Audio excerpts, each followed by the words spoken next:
you like me to repeat the question? No, and I'm actually going to answer your question, or not too. I want to address the comment of a free market society. A good leader does not let the market dictate your prosperity. There are some things that we can do, tangible things that we can do to stimulate our economy despite an economic downturn. And that's the type of leader you need to be looking at, because that is the type of leader that takes you to the next decade and the next level of your city. It's about stepping outside of our city bounds. It's about working with our county officials. It's about working with our state departments to see what resources are out there. It's about dialoguing with other cities in the country that have done it right and have had some hiccups along the way. I want to tell you very quickly about a concept that the National Chamber of Commerce is using and is quite successful for the Nashville market, as well as some other cities of similar size in the nation. The concept is called the Business Incubator. And we certainly will be able to get our brains around this concept because it's going on in Spring Hill, this problem that I will sort of present to you and a solution in which they have offered to combat this problem. We have a lot of storefronts that are empty in this town. I think we've all seen this. What Nashville is doing is sitting down with the developers and the owners of these businesses and putting them in touch with folks that need storefronts.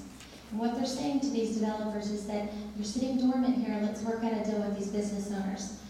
As some of us probably in the audience are small business owners, I am, and we all know that in the first year of business, most small businesses do not make a profit. In the second year, if they're lucky, they break even. In the fourth and fifth year, they actually get to make a profit and write themselves checks and live off their business and the prosperity of their business. So the concept behind the premise of a business incubator is to work with developers and work with small business owners and assist them in sort of making an arrangement, if you will.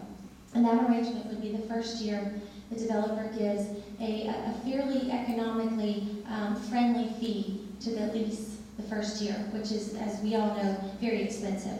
The second year, it increases in increments. Third and fourth year, there's an agreement. Fifth year, they're out. It's an extremely advantageous prospect and concept, and I think Spring Hill needs to look at that, and I think Spring Hill needs to look at the communities where it's successful and examine it for our local community. Thank you, guys. Thank you. And we will offer rebuttals in the order that the question was asked. So,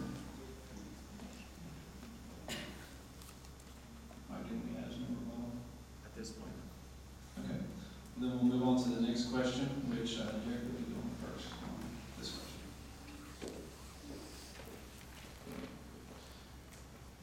This question will be read exactly as it was submitted. And the question is, we moved to Spring Hill in 2001, and while the growth of the city has been exciting to watch, it also seems often that the city has lacked a strategic plan for many key areas of development. What strategic planning experience do you bring to the table? And give us one specific example of how you would lead the city to plan for continued growth instead of just reacting to it. Great questions, right down my alley. First of all, I believe the answer to that is, folks, we need to discover the heart of Spring Hill. We are a geographically disconnected city with Murray and Williamson counties, and we have an opportunity, interestingly enough, in talking with Brad Thompson. His concept is that for the first time we can actually eliminate that line as we plan our comprehensive master plan for the city. In answer specifically to her question, the growth that took place in Williamson County was a blessing and a curse at the same time. We had wonderful revenue, but I think what I'm hearing in that question is it grew so fast it just ended up being a sea of homes.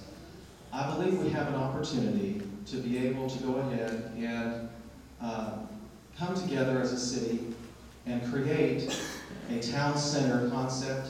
I believe we can dig deep into the history of our city with the agricultural roots. I was sitting in this room the other night at the wine tasting event, and I kind of leaned over to a few people and I said, this is it. This is what it's about. It's about connectivity. I would like to encourage developers to think connectivity. I would like to see a town center concept that is a very open air concept town center that allows local vendors to bring their produce into town, specifically to respect and incorporate our historic roots here at Spring Hill. I think we have a wonderful opportunity to be able to do a historic reproduction design in our city.